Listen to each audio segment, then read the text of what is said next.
사람들이 착각하는 게 불경기가 상가 공실의 원인이라고 생각하는 겁니다. 뉴스에서 상가 공실에 대한 이슈를 다루면 마지막에는 부동산 전문가나 교수님이 나와서 이런 이야기를 하죠. 미국 금리 인상과 경기 악화로 상가 공실 문제는 지속될 것 같다. 이 말이 완전히 틀린 이야기는 아니지만 저는 공실의 근본적인 이유는 아니라고 생각합니다. 더 이상 공실 문제를 경기 탓하지 말고요. 우리가 실질적인 이유를 알고 그것에 대한 비교 평가를 하는 것이 더 좋은 투자 방법이라고 생각을 합니다. 안녕하세요. 부자창업스쿨입니다. 오늘은 상가 공실 문제의 근본적인 5가지 이유를 파헤쳐 보겠습니다. 만약 여러분이 상가 투자를 고민 중이시라면 이번 영상을 꼭 끝까지 시청해 주세요. 이 정보를 놓치신다면 공실 문제를 피하기가 어려울 수도 있습니다. 그럼 바로 시작해 볼까요? 첫 번째로 공실이 발생되는 주된 이유는 너무 많은 상가가 공급되는 경우입니다. 예를 들어 판교에 있는 힐스테이트 오피스텔 상가 같은 경우에는 300개가 넘는 과도한 상가 공급이 원인이었습니다. 단순히 역세권이 가깝다, 대기업이 근처에 있다라는 것만으로는 충분하지 않다라는 것을 이 사례를 통해서 볼 수가 있죠. 투자 전에 배우 세대가 충분한지를 봐야 되는 거고요. 단순히 얼마나 많은 사람들이 살고 있는지가 중요한 게 아니라 그 배우 세대가 어디에서 소비하는지 그 생활 동선과 소비 동선을 보는 것이 가장 중요합니다. 여러분 주변에도 공실이 많은 상가가 있나요? 왜 그럴지 한번 생각을 해보세요. 댓글로 의견을 나눠주시면 감사하겠습니다. 두 번째 이유는 높은 분양가로 인해 생기는 고임차 조건입니다. 많은 분들이 신축 상가의 외관만 보고 투자하지만은 실제로 주변 구축 상가보다 임차 조건이 너무 높다면 임차인을 구하기가 어려울 수밖에 없습니다. 오랜 시간 공실로 남을 가능성이 높죠. 그래서 건물에 대한 디벨롭을 진행하실 때는 인근 상가의 임차 조건을 꼭 비교해 보셔야 됩니다. 예를 들어 볼까요? A지역의 신축 상가와 5년 된 구축 상가의 임대료를 비교한다 가정했을 때 신축 상가가 평당 15만 원, 구축 상가가 평당 8만 원, 무려 2배 정도 차이가 난다라고 볼게요. 여러분이 임차인이라면 권리금이 없다는 이유만으로 깨끗한 건물이라고 신축을 선호할까요? 물론 사무실이라면 다른 개념이지만요. 주거용 부동산이라면 얼죽신이라는 요즘 신조어처럼 얼어 죽어도 신축을 선호합니다. 하지만 상가는 다르죠. 어차피 내부 인테리어를 사업을 시작하면서 다시 해야 되는 부분이 있기 때문에 현재 건물 상태가 노후되었는지 깔끔한 신축인지가 그렇게 중요한 요인은 아닙니다.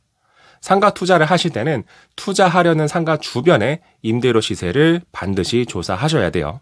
신축 상가가 구축 상가 대비해서 높은 임차료가 형성되는 것은 사실 자연스럽지만 그 갭이 너무 크게 벌어져 있다면 내가 디벨롭한 건물이 공실로 남을 가능성이 올라갈 수밖에 없습니다. 상가 공실의 세 번째 이유는 잘못된 위치입니다.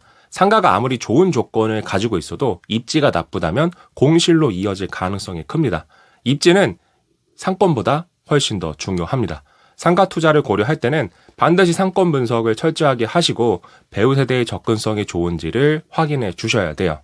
대부분의 공실 상가는 엉뚱한 위치, 예를 들어 배우 세대의 접근이 불편하고 이제 뒤돌아서 있는 그런 케이스가 상당히 많습니다. 바로 옆에 대단지가 있는 것, 바로 옆에 오피스 밀집 지역이 있는 것이 중요한 게 아니라 그 대단지 거주민이 내 상가가 위치한 동선으로 이동하고 소비하는지를 봐야 되죠. 그래서 반복해서 말씀드리지만 생활 동선의 기준점을 찾는 것, 비교하는 것이 실제 투자 활동에 있어서 정말로 중요한 요소라고 볼 수가 있습니다. 네 번째로 기형적인 상가의 레이아웃도 큰 문제라고 할 수 있습니다. 예를 들어 내부에 기둥이 많거나 구조가 비효율적으로 되어 있다 하면은 임차인들이 선호할 수가 없는 거죠. 레이아웃이 잘못된 상가는 사용하지 못하는 죽는 공간이 많아지기 때문에 결국 임차인들의 선택을 받기가 어렵게 됩니다.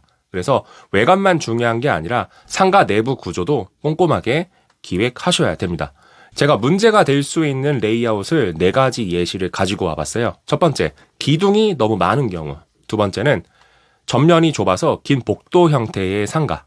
세 번째는 레이아웃 구조가 삼각형이나 L자 형태의 특이한 구조로 된 곳들이 있죠.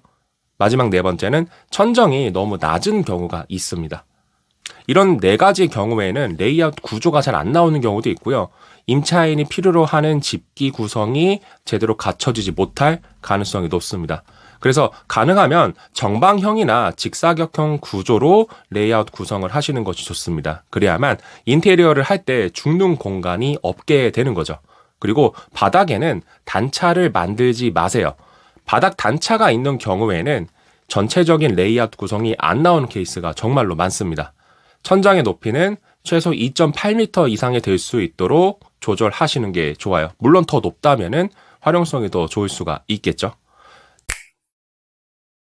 다섯 번째 공실의 이유는요, 협소한 상가 면적입니다. 상가의 면적이 너무 좁으면 공실 확률이 크게 증가할 수밖에 없죠.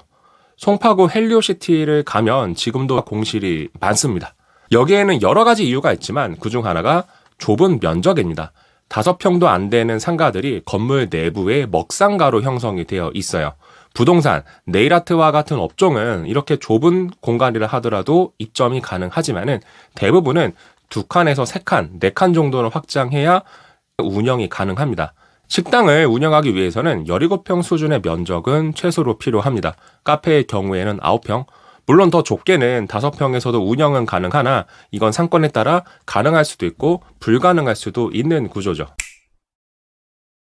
공실이 발생되는 5가지 원인을 꼭 기억해 두세요. 상가 투자를 계획 중이시라면 오늘 말씀드린 내용을 체크리스트로 만들어 활용하셨으면 좋겠습니다. 이 영상이 도움되셨다면 구독과 좋아요 그리고 알림 설정까지 부탁드립니다. 다음 영상에서도 상권 분석과 관련된 깊이 있는 인사이트를 나누도록 하겠습니다. 감사합니다.